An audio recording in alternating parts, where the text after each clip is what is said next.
This is the Fantasy Football Unlimited podcast with your host, Kevin Murray. Welcome to the Fantasy Football Unlimited podcast. On this episode, we have a phenomenal guest. He's a podcast host and contributor at several fantasy sites. He's also the defending Kings Classic champion, which, if you know what that is, that's a big deal in the fantasy space. It's a monumental accomplishment. Welcome to the show. It's Colby Conway.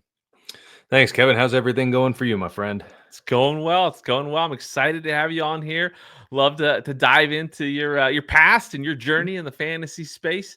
For people that are maybe unfamiliar with what you're doing, can you let them know what your contributions are currently in the fantasy industry? Absolutely. So majority of my work you can find over at Fantasy Alarm for mainly football and baseball, but obviously right now we're just doing football. And then I also contribute some content over at Big Guy Fantasy Sports with Bob Lung and over at Fantasy in Frames with Jorge Edwards, and then a bunch of other people there as well. And then also doing a little bit over with Fantasy Spin, fun, new, exciting DFS app.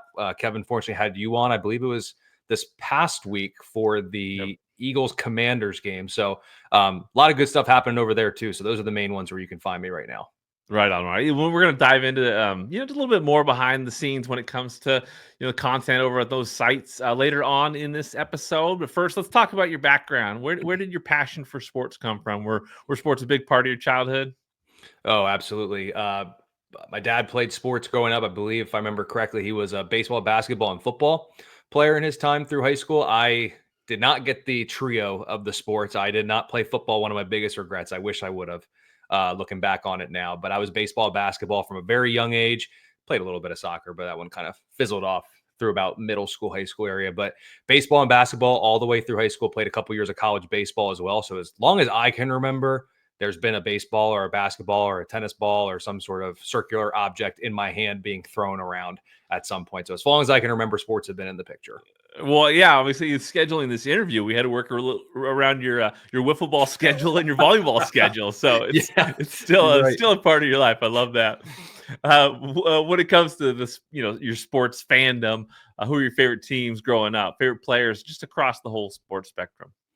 Yeah, fortunately, for basketball, I actually grew up a Magic fan. That was only because that was the first NBA game I ever went to. So, you kind of just get ingrained with them. And then I basically just followed Tracy McGrady around for basketball. Okay. That was pretty much it. And then eventually I've kind of settled in with the Rockets. But, if they win or lose, it doesn't make my day or make my week. Whereas like when the Texans win or lose, that's the weeks we're in a good mood or we're in a real bad mood for weeks. So a lot of the emotions really hinge on the Texans. So they're probably my overall favorite team. And then baseball wise, I did grow up a Yankees fan, but with time, I've definitely kind of switched to more of a Pirates fan. So I would say now the Pirates are probably my favorite team. So for a while there, you could really look at me and be like, you have horrible taste in teams. You have the Pirates who can't get out of their own way. You have the Texans who we can call them, they were the laughingstock for quite a little bit of time there. So fortunately, things seem to be on the up and up. Pittsburgh's got Paul Skeens. They look like they're coming up. Obviously, the Texans are where they're at, albeit a little bit of an ugly 7-4. I know we're not talking about that, but it's a little bit ugly. But Texans definitely the favorite team, sprinkling some Pirates and Rockets from there. Nice. Now, it's fun to have sports kind of across the country. Where did you grow up? Central Pennsylvania. So, the Texans are always the outlier of how did you get down to liking them, and they were just the new team at the time. And I had a friend growing up who was also a Texans fan. We bonded through that, and then I just basically stuck with it. I guess I'm loyal to a fault. I guess you could say that's a way of complimenting myself in regards to the Texans fandom. And then I like the Yankees growing up just because they were good and I was young, and that was kind of simple, easy to root for the the best team at the time. But my grandma was always a big Pirates fan, and just talking with her and everything, started to like them. And then now, especially the fandom has grown from them. So now I fancy them. I root for them. But I would say overall, if I had to come down to one, it would definitely be the Houston Texans. Houston Texans. Now, as a sports fan, what's the biggest heartbreak moment you've had? What's the biggest loss you experienced as a sports fan? As a fan, I think recency bias is a very big thing. So the Texans lost to the Chiefs in the playoffs a couple years back when they got up 24-0. I don't like talking about that and rehashing it. That one was really bad. But other than that, I can tell you that I always want to say it was 2012, but I believe it was actually 2011. It was the year Matt Schaub got hurt. And Houston, this is how you know that the fantasy loss runs deep when I'm upset about losing Matt Schaub. Because the end of his career was skewed with all the pick sixes he would throw. But for a while, I mean, he led a really good offense. That offense was good. That defense was even better. They could have made noise that year. If I remember correctly, I think they were 7-3 when he got hurt. And then they ended up beating the Bengals, but losing to the Ravens in the playoffs. And that was one. That one really hurt, the Schaub loss. And then I still stick to my guns. I believe it was 2016. I think it was 2016 when Houston lost to New England with Brock Osweiler at quarterback. If Houston beat New England in that game, I am convinced Houston would have won the Super Bowl that year because that defense was ready, and it was literally just Brock Osweiler holding them back, and it was just enough. But that defense was legit that year. I love it. No, I love the dedication to the Houston Texans. That's fantastic. How about your favorite moment as a sports fan? Oh, favorite as a sports fan. It's funny how it's easy to find the heartbreaking ones. Much easier when you're going through the Rolodex of sports memories in your mind. But favorite all-time moment as a sports fan, I would say, I'm trying to go back through the Texans. I would say the Texans' first playoff win was exciting. Yeah, honestly, that's probably one of them. I'm trying to go through like the baseball times of favorite all-time moment as a sports fan. When I was young, I did get to go to an all-star game. That was a lot of fun. I think it was in Pittsburgh. I don't even remember where it was. I was young, but that was still a cool moment. I can't believe how crazy it is that I can rattle off 3 of the worst moments and not many of the best. But hey, maybe that's just because of like teams that have been so bad for so long. I think that typically is for sure. So when along the line did you discover fantasy sports? Oh, this is a good one. So I was thinking back on this, and I was like, I remember doing drafts in high school with friends, and we had like a league with like 8 or 10 of us and doing that. But I believe, if my memory serves me correctly, my introduction into fantasy sports was it was my grandma and I. Nice. And I got her looped into, we were on, it was CBS Sports. It was fantasy baseball. And it was just her and I joined one of those random public leagues. No clue who the other people were. I think it was just a bunch of misfits in a league together.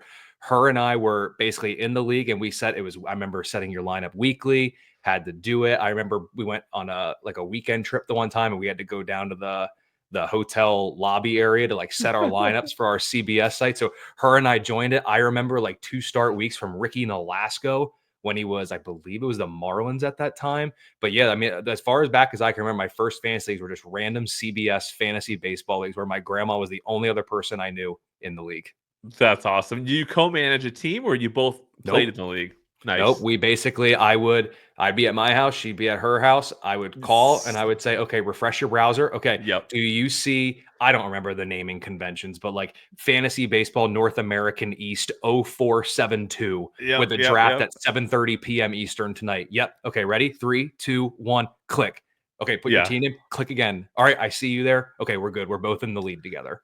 Crazy. Yeah. That's so funny. Yeah. My daughter and I, she's 12 now. She's playing in fantasy league. I think this is her second year. So last year, no, it's third year. So 2 years ago, that's exactly what we did. We went to public leagues on an ESPN. We'd refresh at the same time, and we did it. It took us like 6 times to find the same league. But every time I did it, I X'd out of it. She didn't. She kept all those leagues on accident. So by the time she drafted the team against me, we realized she had 5 other teams to play with. So she got a crash course in fantasy that season, managing like 5-6 different teams. So, but now she's competing in like Scott Fishbowl Jr., Ian Fishbowl. She's currently in first place. Ooh. She's on top of Matthew Berry's daughter. So you got Liz Lowe's son in there. It's serious competition. So she's hooked. But I love the family connection in fantasy. That's awesome. That's good. Like, I mean, I've gotten like my wife into it too, where like she went from like, she played in the league because it was like, hey babe, we need someone to figure out the league. Can you join in? And then now it's like this year she's like, I want to join more because she's starting to figure out. She's really got the fantasy football mindset right, where she's like, I just want to keep drafting. And then we get to week 3 of the season. She's like, I really should have just said no to 1 or 2 of these. It's a little bit much going through 3 or 4, but she's got into it. It's really cool to bring that element into it as well. Getting family into it, sure. because then you have shared memories of it. You go through the drafts. We have great conversations where she's like, "Hey, what would you do here?" And I say, "What league is it? If I am in that league, I will not help you. You are on your own. You make that call." Because then it's like, well, hold on, let me go check and see. Is she playing me? Because if Yeah. so, she knows. She doesn't ask when she's playing me now. She knows that. But basically, it's always, hey, what would you do between player A and player B? What league is this? This. Am I in that league? Yep. Then you got to make that call. It's up to you. But here's what I think you could potentially think about, and then you make the call from there. But Yeah. ultimately that's what fantasy sports are for. You first probably join it with friends because you're all similar interests and you want to get in and have that camaraderie and honestly sometimes just stay connected. Like we all grow up, move away. I moved away from my hometown. Like I moved away. I don't get to see my friends as much from up there, but this keeps us in, whether it's just BS trade offers that get thrown, the league chat that goes off, sending Venmo, or actually not allowed to do that anymore. League fees going, however you're collecting those and doing everything like that. It's just a way to keep everybody together. And that goes for that's in your own household or outside of it. Like at the end of the day, that's what it's for. It's all about fun. Yeah, I think that's what most people, who truly love the game really appreciate the most is that community aspect of it. Do you have one league that you consider like your main league? I would say now it's probably the Kings Classic leagues. I would say the way when people kind of talk about like a main league, the way I think about it is if there were breaking news of a player that, just some third stringer that's coming up. If I'm running to one league first to make that pickup, that's how I answer what my main league is. And it's going to be the Kings Classic.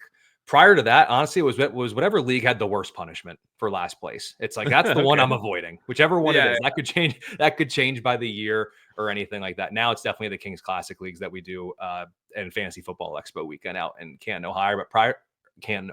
But probably prior to that, probably just my college league with a bunch of buddies that we had. Many beers were consumed when getting the draft order, determining all of that, and it's like I know the punishment for this league is pretty bad. I'm not finishing last in this one. It makes sense that Kings Classic is the one you're thinking about because it's a pretty special special league for sure. Can you share a little bit more about that? How did you get in? How long? How many seasons have you played in the Kings Classic? And for listeners and viewers that don't know, tell them what that's all about. Absolutely, it's an industry draft that happens out at Fantasy Football Expo weekend at the Pro Football Hall of Fame in Canton, Ohio. I believe it's the second or third weekend of August is what it normally ends up being. It's one of them. Bob would be upset that I don't know that off the top of my head, but it's definitely one of those two. But ultimately, it's just a collection of some of the best in the industry that come together. And I've been in it since the beginning, representing Fantasy Alarm, fortunately. And the first year I was so it started with the Jim Brown and the George Blanda division. I was in the Blanda division, and basically there was a relegation or promotion system, whichever kind of terminology you want to use. And between the auction and snake drafts, because we do one of each, I had scored the most points in the Blanda division. So I was able to move up into the Jim Brown division. And then since then, I have been up in the Jim Brown division. And then, as you mentioned at the beginning, I finally got my first trophy, my first title, but it's actually just this nice WWE style belt. Shout out Trophy Smack for that. So it's an awesome event. If you do attend the Fantasy Football Expo, you are able to access where we are drafting and just sit in and watch or just pop in and pop out. It is an awesome experience, both the Kings Classic draft and Fantasy Football Expo weekend. Can't recommend it enough. Yeah, it's incredible. I got to run the draft board 2 seasons ago in that room, and then there was obviously the auction draft as well. I mean, it's pretty wild. It's the best of the best in the industry. Pretty amazing that you got to take home a championship. So, congrats to you on that. What when it comes to home experiences and drafts, like do you have any memories, any favorite memories from things that you did in previous leagues? Yeah, I would say some of the best. I think a lot of it's like determining draft, where like if you've seen the league, they go through all the hoops and ladders for like a fun draft experience. I remember in our league that we had in college, we did the traditional beer Olympics for the draft order. Like it's not exactly a revelation of it happening, but I remember, it was a Saturday at noon, and I remember that. And we started with Mario Kart, and then we went to this and a bunch of other games. All your traditional college drinking games were involved, and there was a whole point system depending on where you placed. There were team events into it. So it was like whoever at that point was like first and last in points came together, and you were on a team playing some sort of like drinking game that was involved. And then actually one of my favorite events from it was the last event of the competition, you could say. And where we live, we were right by a football field, and we would go out and it was kicking field goals, and you move back 5 yards after every time, and you had 2 chances to make it. It was awesome. And then the next day, that day we didn't get out the next day till about 2:00 to the restaurant where we were drafting. You needed to sleep in a little bit that morning. Yeah. For that it was shirt and tie to the local sports bar, and we had a draft board, and it was a full-blown fantasy football draft. And I think we did that 2 or 3 years that I was there with everybody. So that was probably one of the most fun. And then after college, there was one that we did for the determining the draft order, which was like we went over to like our apartment complex, and it was like bench press for reps. It was like a broad jump, like just fun stuff like that to try to determine the draft order. So a lot of those were fun. And just even now, like you can't beat a live draft in person. Yeah. Any sort of draft is fun, but getting people together, having the camaraderie, boo the picks, celebrate the picks, just have everybody together. Those are the things that you remember. Nobody remembers. Maybe the person who wins will remember who finished in 5th, who had the 3rd most points, but we can all go back to, remember a draft night when we all ribbed someone for picking player X in the 3rd round? Like, that's the stuff you remember. Those are the fun experiences. That's what it's all about. I love the fact that also with that drinking, Olympics, you didn't draft right after it. That was smart. That was smart because that wouldn't have gone well. There's a sleep in between. There's definitely going to be that. But I mean, it was like we had that weeks in advance. Like we knew the Saturday before the season started, it was that, and the Sunday was the draft at the sports bar at 2:00 or whatever it was. Like it was clockwork every year. And shirt and tie. I like shirt and tie. Yep, absolutely. That was a requirement. So playing fantasy all these years, who's your biggest rival? Who's the one person that when you think about you just can't lose to? Who is it? Honestly, now I think it's my wife, because otherwise I hear it all week. If I lose, and I mean the thing is we're in like 2 or 3 leagues together, so there's many opportunities for me to not come out on top and have to hear it for a couple of days. So I would probably say, honestly, she's the one. She gives me the most most jabs if she ends up beating me. So I think that's the one that matters the most in terms of beating. And then others than that, like in the Kings Classic leagues, of course, I want to beat a lot of those guys. He's not in it this year, but I never want to lose to Howard Bender, even though I'm incredibly grateful for what he did for me in the industry. We'll talk about that later on, but definitely don't like losing to Mr. Bender. He'll give it to you too, I'm sure. He sure will. So have you ever been a commissioner? Yes, quite a few leagues. I do serve as the commissioner. I do like it. I like being able to dictate certain things, especially preseason, in terms of like rules, lineup settings, doing all that. Admitted, I don't love the collecting the payments and trying to remember that and doing everything in regards to that. But I do like being the commissioner. I do enjoy like getting the league set up, doing the draft, especially like startups. I love doing those. Managing them from year on gets a little bit cumbersome. But ultimately, like I have been a commissioner. I enjoy it. I also very much enjoy the leagues that I am not a commissioner as well. So it goes both ways. It goes both ways. Yeah. Yeah. How about favorite settings, formats in fantasy sports? I mean, it doesn't have to be football either. What do you love the most in a fantasy league? Baseball, I love 2-catcher leagues. I do think that's because I am a former catcher myself. So I do have a soft spot for the position. I know if you ask many other people, they probably won't share that sentiment because nobody likes drafting kickers, or catchers, kind of like tight ends, maybe even kickers in fantasy football. Fantasy football, I am a sucker for the PPR format. I love getting the point for the reception. I like Superflex. I think they're fine. Tight end premium, I'm coming around on a little bit more. And the one thing, actually, I only ever do it in the Scott Fishbowl drafts. I love the 3rd round reversal. I think it adds such a unique wrinkle. Other leagues that I just haven't quite had traction behind using that for certain drafts. But like, I love when it comes like Scott Fishbowl drafts, like that 3rd round reversal. It's such a neat wrinkle. And I know it's not like overly crazy, but when you don't do it often, it's really fun. It's kind of like when you do, like, if you only have 1 or 2 drafts a year that are an auction, like you look forward to that one because it's so fun. It's such a unique experience. And I guess actually that's one. I love auction drafts. Man, they're fun. I love we do the one in the Kings Classic every year. That is such a rush. Auction drafts, 3rd round reversal, 2-catcher leagues in baseball. There you go. Yeah, I think with the 3rd round reversal, especially if you're choosing draft spot, right? If your whole league, you determine draft order, however you do it, but you're actually choosing your draft position. There's so much strategy behind that. And so anytime you can create a little draft chaos, it's good. And I think the 3rd round reversal definitely gets that done. But it is true. I see that obviously more in like industry type leagues, not a lot in home leagues. I get it. But those are some good settings for sure. So when it comes to creating content, like when did you discover, the fantasy industry, like the community? When did you dive in? What inspired that? So it was actually when I was done playing baseball in college. Once I had stopped, determined I was going to be done playing baseball. I always knew I wanted to do something in sports. My plan at the time, I was going to school for communication journalism with an emphasis in electronic media.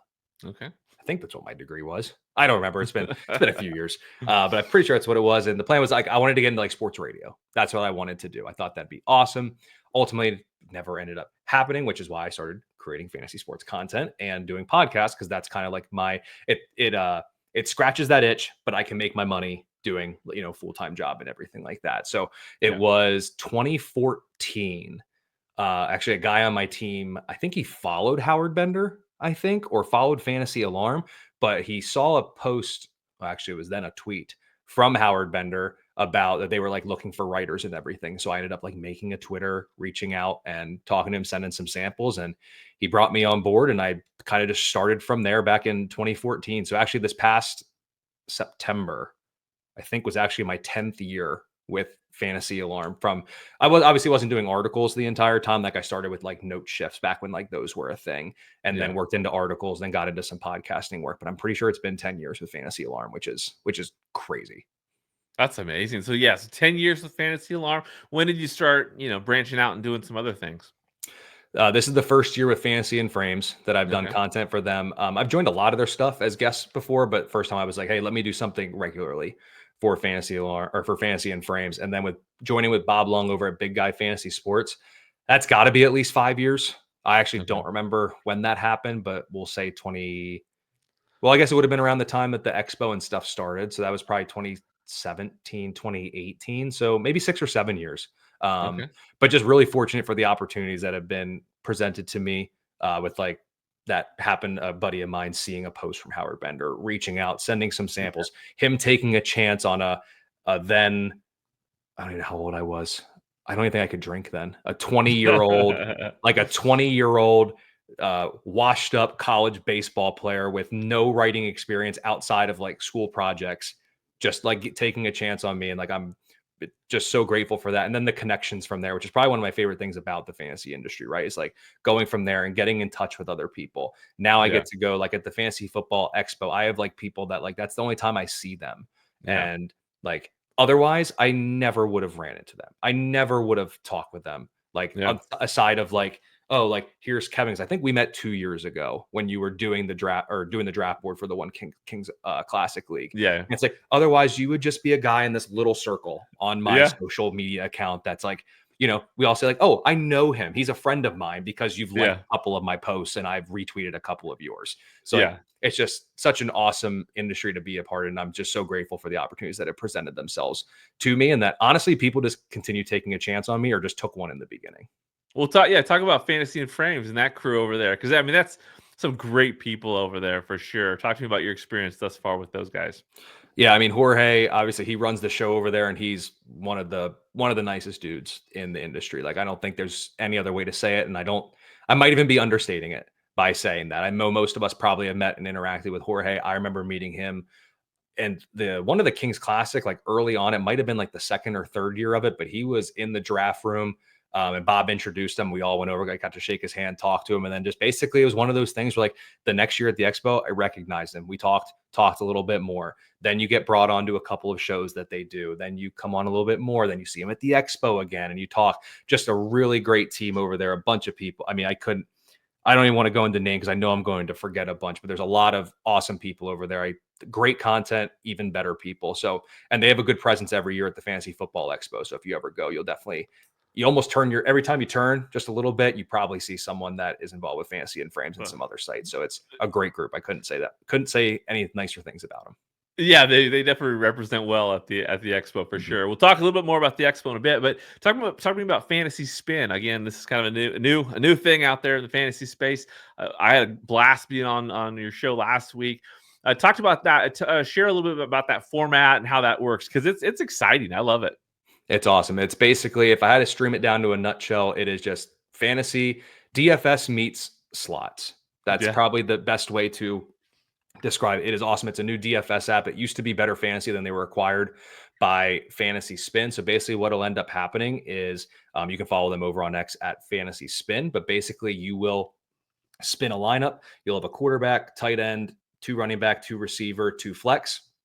You'll spin and players will come up and you'll come across like, all right, I got CJ Stroud. Do I use one of my locks on him? Or when I spin again, do I roll the dice? Maybe I get a Derek Carr, but maybe I get a Lamar Jackson. That's the game you play. And then eventually you lock and then you just score fantasy points, and basically highest score wins. And they have a bunch of different contests.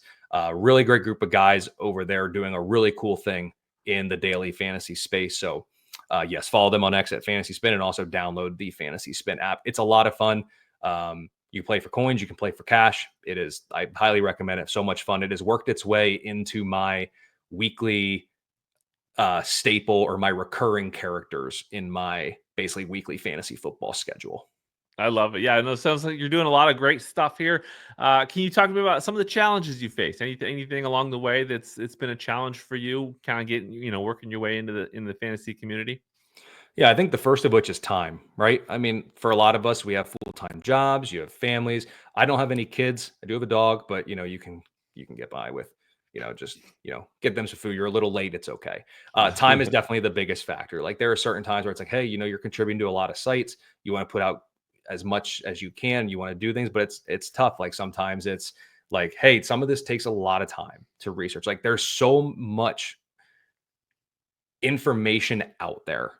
How do you get through everything? Like, can you feasibly, for every single player on a slate, look at their yards per route run versus man versus zone? Can you look at their expected fantasy points per route? Like time is just the biggest thing that we all could use more of. Other than that, honestly, sometimes it's just the creative process. Like there is, again, so much information out there. Somebody's probably doing something similar to what you're doing. How do you be different? Is it your process? Is it your style?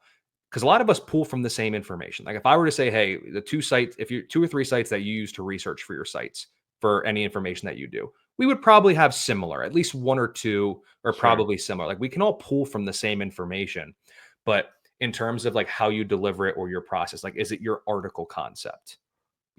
Looking like with what you do here at like Fantasy Football Unlimited, or at least part of what you do is like these getting to know people more. Like that's a unique niche that's not really out there. Cause like you and I could get on here, you and I could make a podcast of who's our favorite place for the week. If all we're doing is regurgitating information that everybody else has, it can get saturated. It can get stale. So that's why maybe it's delivery, and you're over the top, you're energetic, you have a unique concept. Maybe you're great at editing and just make it look awesome. Maybe you only do short form content. Like there's a lot of ways to be creative, but I know for me, sometimes with the challenge of time, sometimes it's like, I have such cool ideas. I just don't know how to put it out in a way that hasn't been done before. And that's where sometimes you get into those hangups. And, I've always liked to pride myself on being a reasonably good writer. And I can like take information, take numbers, and tell a unique story in an interesting way. So I think time and just really doing stuff that people haven't done before. I think those are the biggest challenges. Well, and they interact, they intersect so well, so much too, time, and you have ideas, creative thoughts, but you don't have the time to initiate them. I totally understand. And it makes a lot of sense why those 2 factors have been challenges for you. But now we'll talk about what's been most rewarding for you in your time during during this content creation phase of your life. Yeah, it sounds very millennial of me to say it, but I would say validation, in a way of, again, just being a washed up college athlete turned into this. And I'm not a groundbreaker on social media by any means. I don't have hundreds of thousands of followers. I have, I don't even know, like 1,700, which isn't a bad number, but like I've been fortunate to have put out content for so long. And, there are people who do trust me with when they have lineup decisions. Like that's, I think, is the most grateful part of it. Or just like even as simple as like joining the Fantasy and Frames pregame show, which you can watch every Sunday morning. And somebody commented like, love when Colby's on the show. Is that a big major thing? No, but there's definitely little moments of validation and confirmation of that. It's like, hey, I do get stuff wrong. Like I will be the first to admit it. Like I can just pull from last week and tell you multiple calls that I made were wrong, but I trust the process. And with time, it will definitely like even out. And then also like, I'll come back to like winning the Kings Classic snake draft last year. It was like a rewarding moment because, like, yes, that first year I was promoted up based on points scored, but I didn't win either of those 2 leagues. I just scored a ton of points and lost when it mattered most. And then I had like 3 or 4 or 5 years. I don't even remember how long it was. It was just like I flirted with the championship. I had leagues where both teams were in the semifinals and then lost. Like that was a really cool moment of like, hey, you may have had aspirations at one time to be full-time for like ESPN doing fantasy content. And like ultimately, like, life paths go different ways and you have to make other decisions. And it's like, you know what, just doing it how I'm doing it now is the way to go. But there was definitely a moment of like validation in a way of like, I won this big league that I have been in for so long. Like it did pay off. It has paid off. And not to say that it's all done now. I can prop my feet up and coast into a easy fantasy retirement by any means, but it's definitely like you can do this. The content that you create helps others, and you've had some reaffirming of that. So I definitely think that's where it comes in. Yeah, you belong in the room. I love it. I love Yep. it. So obviously, talk about the Kings Classic. We talk about the Expo. How much have these relationships that you've made over the years meant to you? And talk to me about that fantasy football Expo experience you've had. Oh, I mean, it's everything. I mean, looking back on, if we simply put in this room, I wouldn't have met you otherwise. So right there, we go there. From beyond that, like Dave Richard, Jim Coventry, all these guys that are so notable in the industry. Like I'll just walk up to the expo and like I see them and they come and talk to me, and it's like they have no business talking to someone like me. You know what I mean? But we've built these relationships over time. There's familiarity. And then you just get to see people that you don't see. It's the biggest fantasy football joining of like-minded individuals that basically happens throughout the course of the year. But you have all of these awesome friendships that you built that could lead to maybe writing with those sites like it did for me with Fantasy and Frames. Maybe it leads to other relationships. Like that's where I met Will and Sahil from then Better Fantasy, now Fantasy Spin. Like that's where I got to meet them. Another really cool vendor that was there this year at the expo was Smash Up Fantasy Sports. Like got to meet them, talk with them. So now when I play, it's like, hey, I know those people. Like Loser Ball was there this past year. Like now I know them and I know them by name and can like talk with these. And like those are apps that are now in my weekly thing. Like I have notes throughout the week of like set ESPN lineups, set sleeper lineups, set Smash Up lineups, do fantasy spins, and submit Loser Ball picks. Like I have all of my weekly stable that I'm like, these are what I make sure I do prior to kickoff on Sundays or Thursdays. But it's just, I mean, it's everything. A lot of good friends that I have made and have conversed with, really a lot have come from meeting them at the Fantasy Football Expo or through these sites that I've been fortunate enough to that allow me to put out content for them. And I can't recommend the expo enough for anybody. It is just, you got to do it once. I will say it is that if you do it once, I'm confident you'll come back for a second time, but obviously you can't get to number 2 before you do number 1. Yeah, no, I think so many people have that same, perspective on the expo. It's such an incredible event. So many personal relationships, professional relationships forged at the expo, and once you go, people usually come back. And about the Kings Classic again, I mean, you're talking legends. You got Andy Behrens and Brad Evans has played in that. Mike Clay's played in that, and it's just such a cool room to be in. So I definitely again encourage people to go to the Kings Classic draft if you're at the expo. Just great stuff for sure. Now let's do some rapid fire questions. I'll throw out some questions. Actually, before we do that, you mentioned Loser Ball, and I love shared fantasy football resources. People might not know what that is. I'm in that that division. I think we're probably in the same division. I'm in 3rd place right now, and I'm telling you, Loser Ball is so much fun. Basically, it's this this new format where you're picking chaos, right? You pick 3 teams each week. You keep teams. They accumulate points or negative points based upon, screw it up. What's your experience been with Loser Ball? It's been awesome. It's always a weird thing when I explain it to people. I'm like, well, they accumulate they lose points. So it's kind of a weird way. They accumulate negative points. Maybe that's a good way of saying it, but I don't know the exact numbers, but you're right. You embrace the chaos. Like actually in Loser Ball, I think I looked for the leaderboard for this past week for week 11. I think the Eagles were actually one of the worst ones, mainly because the missed field goal, the missed extra point. It was all of that. Like, it's not just like, yes, Jacksonville getting the barn doors blown off and throwing a couple picks or 1 interception, I think it was, and having a couple of sacks hurt. Yes, but it's more like the blocked kicks, the missed kicks, the pick six or the scoop and scores. Like that's what you're really going for. Like you don't necessarily if they lose by 50, but they Yeah. don't have any sacks or any turnovers, you're missing out on points. Whereas like if I remember it correctly, I think like the scoop and score or the fumble six or whatever you call it is like negative 220 points. It's It's just something crazy like that. And they do a lot of cool stuff. Like I mean, it might be a little late now in terms of like winning, but there's like the pigskin pandemonium, there's the flounder bowl. But each week, I do believe it's Fantasy Alarm that's doing if you finish in first place, you win a jersey for that week. Fortunately, I won in week 5. So I got my nice new H-Town Blue CJ Stroud jersey. So I was nice. very fortunate for that, but can't recommend Loser Ball enough. It is such a, again, kind of going back to creativity. It is a Yeah. unique thing where there is nothing like it. Like if you think in your fantasy league you have some crazy scoring for defenses of, oh Yeah. well, if it's a safety, it's they mine it or it's 300 points. Like go to Loser Ball and pick 3 teams a week and just embrace chaos and hope for scoop and scores. Pick 6, hit the uprights on the kicks, especially for the teams that you pick. It's really fun. Can't recommend it enough. Well, yeah, it's fun. It's refreshing. I don't even I'm not looking at the scores and breaking things down. I think it's just funny. It's simple. I love how simple it is. Pick a few teams. Tuesday rolls around, see what the results were, and Yep. it's good stuff for sure. But yeah, let's dive into some rapid fire questions. What do you enjoy most about what you're doing in the industry right now?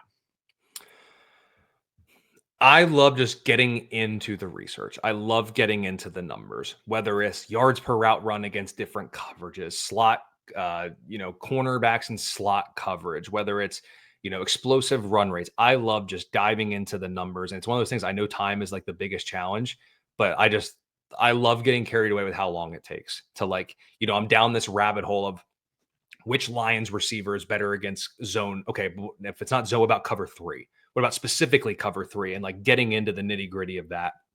It is so much fun.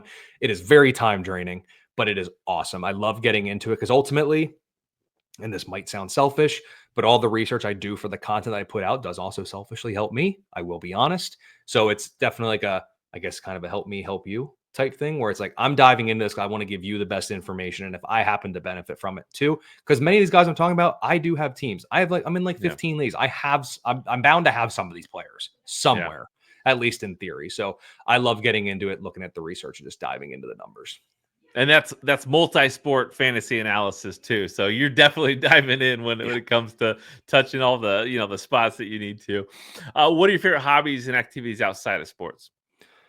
Ooh, I love to travel, love going to the beach. I am a big craft beer fan, so I love Okay. getting to new breweries and just trying new beers, logging them on Untapped and just seeing where my numbers are at. So it's definitely those are some of the hobbies. Outside of that, I mean, don't mind hiking. Hiking's fine, but definitely beach and like recreational sports. Obviously, like I talked about, like with wiffle ball and volleyball a couple nights a week, I and love it. hitting new breweries and coffee shops. Love it all. That's a good balance right now. And now volleyball, I'm biased here. My daughter just started club volleyball.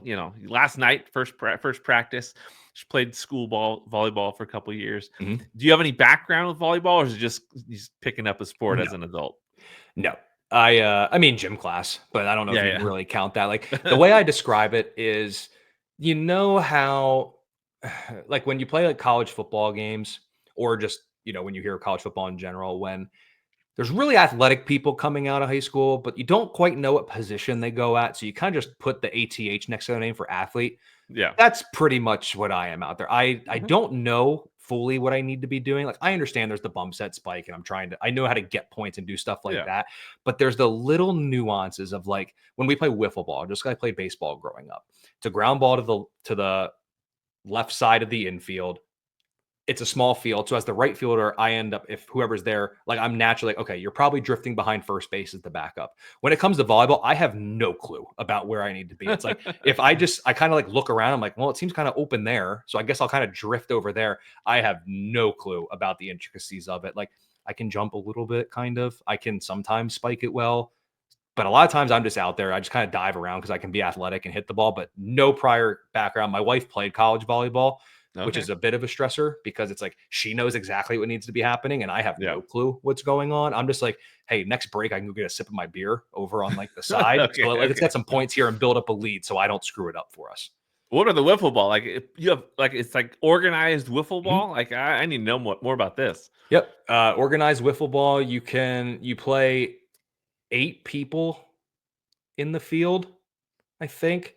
At least 3 have to be female, and at least 1 female has to play in the infield. For Okay. your batting order, you can't have more than 3 males in a row.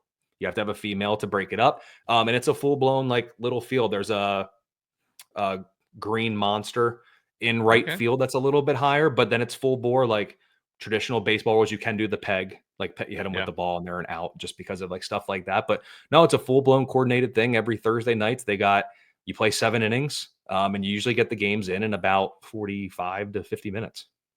So did you were you aware that there was some wiffle ball going on at the expo this last year? I was not aware of wiffle ball at the expo. I knew of the flag football, which isn't actually So publicized events, but not wiffle ball. No. okay, so Eric Froton is obsessed. He's been trying to bring wiffle ball to the expo for Okay. multiple years. He Okay. came this year with a bat and a ball. And so one of the late nights at the bar, he showed up. He had his bat and ball, and we were playing in the street, or a bunch of people were playing in the streets Yeah. of Canton, Ohio, wiffle ball. So this next year, we might have to get because he can pitch. And he was saying he's going soft on everybody. So we might have to get a little, Froton versus Conway Yeah. battle because that's next level expo stuff. Yeah, I mean, I would be in for it. That's you mentioned that too. I should probably say this out there. So the way they help balance it and probably keep the games moving is that you do pitch to your own team. Okay. So I think it's a way so that way you don't put like someone like me on there and I'm just going to rear back and throw it as hard as I can. And if I Yeah. can just hit strikes, you're just not going to hit it. So you pitch to your own team. And there's like a line you got to hit it past, so you can't bunt. And there's a whole bunch of rules that go into it. They do a pretty good job. But if there's a wiffle ball unscripted at the expo where it's kind of everything goes, I'll make sure the old wing is loose. So if I'm needed for an inning or two, I can make it happen. Right on. I'll keep you posted on the details there. How about an all-time favorite TV show? All-time favorite TV show, I will go just because I watched it again recently. I can't get enough, but I love Game of Thrones. Okay. Absolute great show. If we want to move away from more of a cinematic masterpiece like Game of Thrones is, like a traditional TV show, I do love The League, even though they've now taken it off some shows. And for a while, I was a massive Big Bang Theory fanatic. Fallen Okay. off in recent years, but there was a point where I could name quotes from that show for a while. I Nice. loved that show. How about an all-time favorite movie? Ooh, all-time favorite movie. I really like For the Love of the Game. That's a Oh, yeah. movie that I've watched a lot growing up and it kind of Yeah. stuck with it. So haven't really watched a ton of movies of late, if I'm being honest. So that's the one I think if I were to go with any, I think that's one I would put on. Great movie. And and that would hit your sports movie box then too. It sure would. Yep. For sure. That's definitely it. If we're gonna go away from sports, I mean, that's like all the movies that I watch, if I'm being honest.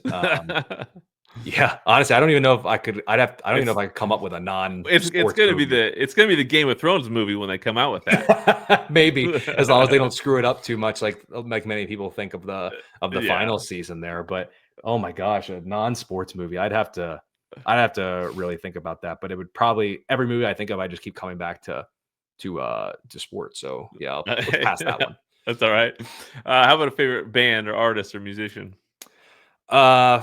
So lately I've been on an Eminem kick, but I think that's because he put out the new album. I will say I love Lil Dicky, new rapper. I love all of his stuff. His last album, I'm just glad he put something out. Hopefully there's some more coming in the future. But like hip hop, like rap. So I definitely settle in there. And then once I got into college, moved more to country a little bit as well. But I think my overall favorite, I think I'm gonna go with Lil Dicky, believe it or not.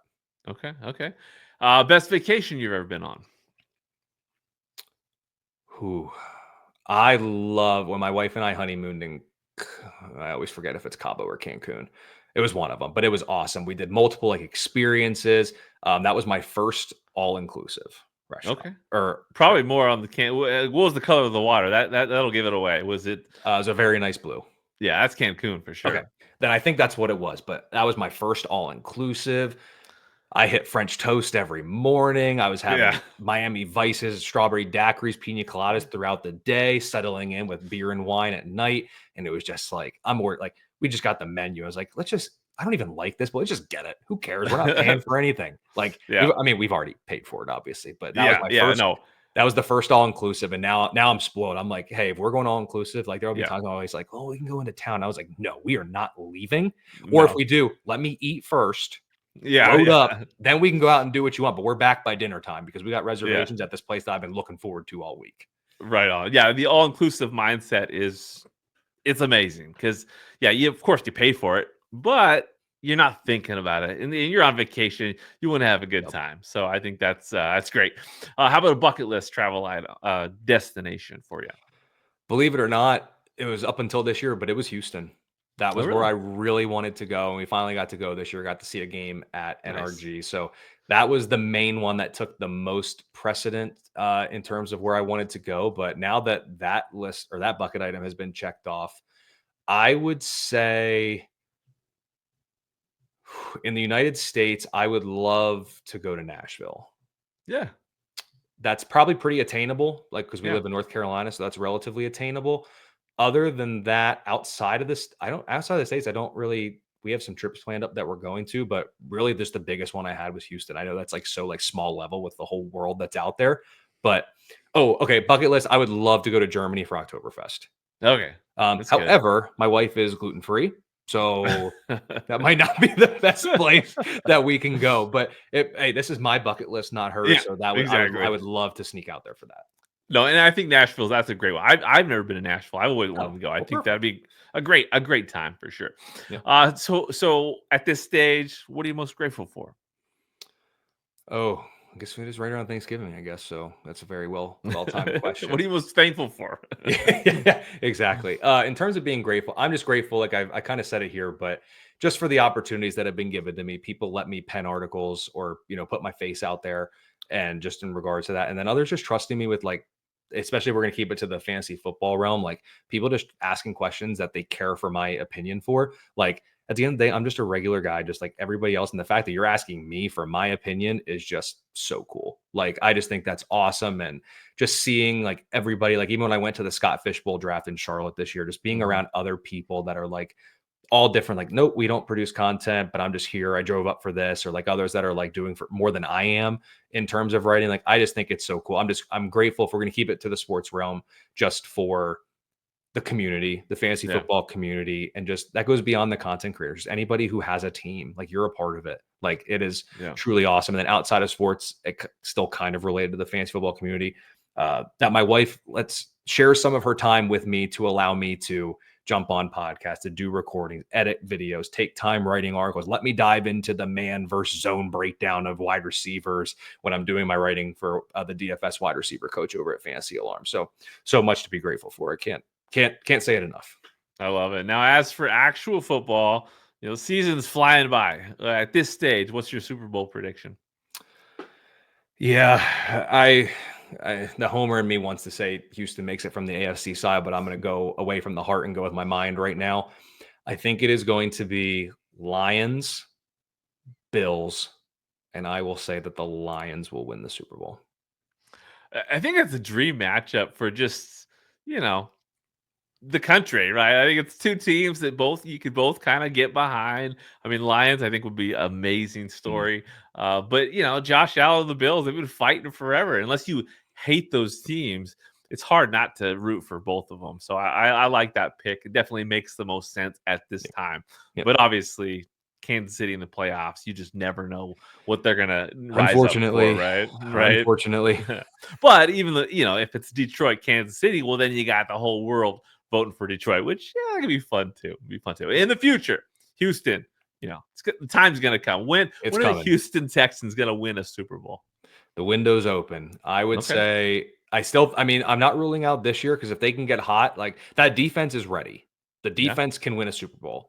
It's just if the offense can kind of get through whatever little issue or major issue it's kind of working through at the moment, aka the 5 dudes up front that just Yeah. sometimes just don't block at all. So if they get the offensive line figured out, I'm not going to shut the door on this year. I think it's become a little bit less likely compared to like preseason with how much hype they were getting. but the defense is ready now. The window's open. I would say at some point while CJ Stroud's on his rookie deal, I think they're going to get one. Do you have any concerns with Stroud like this season versus kind of the expectations, or are you looking at it like offensive line, early stages of a career? He is not free of blame. Yeah. I will say that. If you watch some of the games, he is missing throws that last year he made. Now, that also kind of probably comes out a way of the internal clock is a bit sped up because the offensive line didn't block. He went through that stretch where he was just getting pounded every single week. So, like, that's going to rattle you. That is going to make its mark. But even when he's been protected, the interception last night that he threw, he missed Collins. That's a throw he normally makes. He's missed Schultz a couple of times on out routes. There's sometimes the accuracy's been just a little bit off, where I do think part of it comes back to the offensive line issues, but I will say that he is not free of blame from some of the offensive issues we've seen in 2024. But the talent is there, and you're Yes. right. The window is open, so the best is yet to come for sure. Yep. At this stage, who would you say is the fantasy football MVP at the end of the day? Like at the end of the season, who's the one guy that I think people will attribute as the MVP of the season? Yeah, I think when you answer this question, you obviously have to look at draft capital. And maybe, I mean, of course, if Cedric Tillman keeps up what he's doing, he's going to be that waiver wire guy that really takes off. But ultimately at this point, and this is not to be a homer, but I would imagine most people who drafted Mixon in the 4th round have to be ecstatic with what they got. Yes, he missed some time, but other than that, it's 100+ and a touchdown every single week. And somehow he's getting it done behind this offensive line where you'll look and he's touched 3 yards in the backfield, and other times he's scampering for a free 45. So he's got some good matchups coming up as well, but he has just been so good that many teams, I know every team that I have where I have Mixon in the 3rd or 4th round, depending on if I pushed him up or not, the results have been just otherworldly. So I'm going to say Joe Mixon. Well, I will say, my in my home league, the my favorite league, the one that kind of gets me some notoriety when it comes to commissioning stuff. First place team is 11-0, and they got Mixon. Yep. They also got Lamar Jackson too, but that combination will get you to 11-0. But I love the Mixon thing. I was talking to a buddy about Mixon yesterday, and it's incredible that I came into the season thinking this guy, he's a great value. Like this guy's in a great situation, but I don't have a lot of him because I think he kind of still fell in that range where there's just a lot of guys, that you wanted. So, but if you took Mixon, you made the right call because that he's looking great at this stage. I love that. I love that answer. So wrapping things up, obviously you've been around for quite some time in the fantasy space. Do you have any advice for people that want to get more involved in content creation? Yeah, I would say, I mean, I got fortunate where there was just like an open post on X looking for writers, and happened to get connected with Howard Bender, which I, can look back on and be like, that's just a immense softball that I was pitched. Like it doesn't work out like that, I would say, more often than not. So ultimately, like, reach out, take note of what people do that you like. And also you can learn just as much of what you don't like from people. It might not be that you don't like the particular person, but like, for example, like this, it might not be that they don't like you, but they might like, I like talking the analytics and the numbers. So like, I couldn't do a podcast where it's getting to know somebody. Like sometimes what you learn that you don't like is just as important as the things that like that you do like. So see what you like about certain writers or certain analysts or anybody who's putting out content. Take bits and pieces from that. Like use them as inspiration. Like there's so much to learn from just so many different people. And like also like one of my favorite things to do is like, what numbers and analytics are people using? Like how does, like, I never like 3 years ago used yards per route run. Now I'm like, that's a staple of what I'm looking for in certain things. Like you learn so much from others. And honestly, just from the beginning, I don't truly know if there's a smartest person in the room, but assume that it's not you, because you can always learn something from other people. Like I have learned so much just from digesting other people's content, reading it, seeing their delivery, what they write, what do they look at, what is their valuation process? Like, how does Colby figure out what Texans he likes for fantasy? Is it just the fact that they don the red, white, and blue, or the H-Town blue? Or is it like, is there numbers behind it? Or like, what's the reasoning for it? Like you can decipher and move through some people's biases based on like their research and what they're going. So like, I just love effectively being a student of the game. But in this case, the game is just like fantasy football and content creation. And like, if you do want to get and reach out, ask how people got into it, connect with people, just try to learn and take the time to really figure out like where your niche is going to be or what's going to make you unique and not just the next person that's talking about their weekly start sits. Like there's always a place for it. People will read it, but if you really want it to take off, there's going to have to be like what is your value add? What is your differentiator? And sometimes it's just learning from other people and seeing how they do it, seeing it, what's worked, and just honestly consuming a lot of content. Yeah, that's a great advice. And it's true. There's so many incredible people in the fantasy space doing a lot of great things. There's a lot of people to learn from. For you, can you name some of the people that have just had the biggest impact on you during your time in the industry? Yeah, the first one, obviously, I wouldn't be in the industry if it weren't for Howard Bender. So he is the main one that I will definitely give a lot of credit for. And then just a lot of people throughout my time at Fantasy Alarm, just seeing how they do things and learning from them. So like John Impemba started, I think, around the time that I did, maybe a little before or a little bit after, but he's been there for as long as I can remember. And just seeing his process and hearing like his takes on like content and everything has been super helpful. And then just reading a lot throughout time, like obviously the big names that you see a lot of, like Mike Clay and everybody at ESPN, and just seeing the content that they put out, but then also just seeing in drafts and listening to Sirius XM Fantasy Sports Radio. Like I'm not here to, get an XM subscription, but like every couple of hours, it's a new person with a new voice and a new process. Like you can learn so much from there. And that's not you. And then there's spaces on X now that people are doing it. So like for me, what I would say biggest impact, Howard Bender, because he got me into it. And then just a lot of other people, like even Bob Lung is giving me an opportunity to write for them and just kind of like learn his consistency concept. And just that's a unique take on fantasy football and how you're going to do it. And then just year after year, he continues to let me have a voice. So there's so many that I'm probably forgetting, and I apologize that I can't remember it, but so many people have played a part in my journey. And the beauty of it is that it's not over and that there's so many more who are still going to impact it moving forward. And I don't know what that looks like today on, as we're recording in the middle of November, but I know that there's so much more to happen and there's going to be so many more opportunities. And every year at the Expo is a new one. So I know yearly there's at least a new opportunity there to get to see people, meet people, converse, etc. It's fantastic. Is there anything that we didn't cover that you want to share before we close things out? No, I think you hit all the main ones. Like people learned about me. I got to talk about the Houston Texans. I got to hear myself talk for a little bit. So I checked all my boxes personally of what I like to do. So obviously I can't thank you enough for having me on here. Looking forward to hopefully seeing you at the Expo this year and any other events that happen to come along. And then last but not least, I guess just follow me over on X at Colby R. Conway.